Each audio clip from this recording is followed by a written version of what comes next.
Adolf Hitler's dream was to build a German empire, the Third Reich, that would last 1,000 years. By 1941, Nazi Germany controlled vast territory, but this powerful war machine would ultimately fail. This is the story of why Hitler and Nazi Germany lost the Second World War. Nazi Germany's downfall was caused by a series of catastrophic errors. Hitler's biggest mistake was fighting on too many fronts against Britain, the Soviet Union, and later the United States. The invasion of the Soviet Union, Operation Barbarossa, stretched German resources thin and exposed them to the brutal Russian winter. Hitler underestimated the Soviets' Britain's resolve, and especially the industrial power of the United States. When America entered the war, the Allies' combined strength became overwhelming.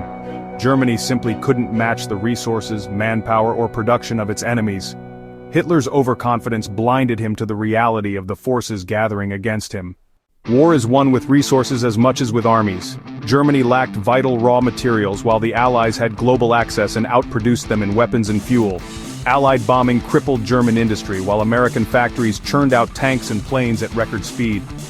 Hitler's poor leadership made things worse. He ignored his generals and refused to retreat, costing Germany countless lives. The Allies coordinated their attacks, squeezing Germany from east and west. Resistance movements across occupied Europe sabotaged German operations and tied down troops.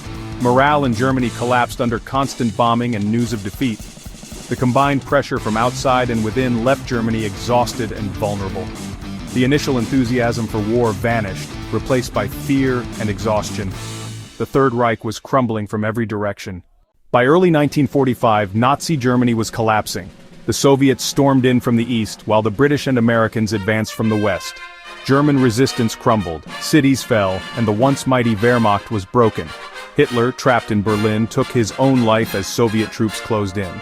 On May 8, 1945, Germany surrendered. The war in Europe was over. Hitler's 1,000-year Reich had lasted just 12 years, ending in total defeat. Hitler's mistakes, the unity of the Allies, and the resilience of resistance movements sealed his fate. The Third Reich was utterly destroyed, leaving Europe in ruins.